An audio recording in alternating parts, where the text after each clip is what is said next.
ایمان صاحب، یہیں پہ تو آپ کا اور ہمارا اختلاف شروع ہوتا ہے۔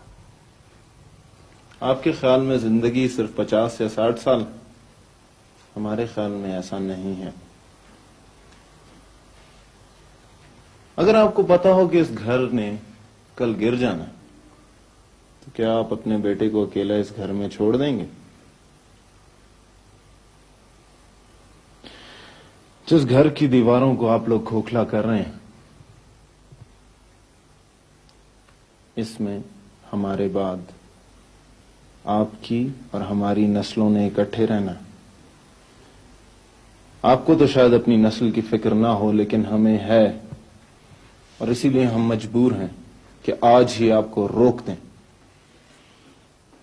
ہمیں اجازت دیجیے۔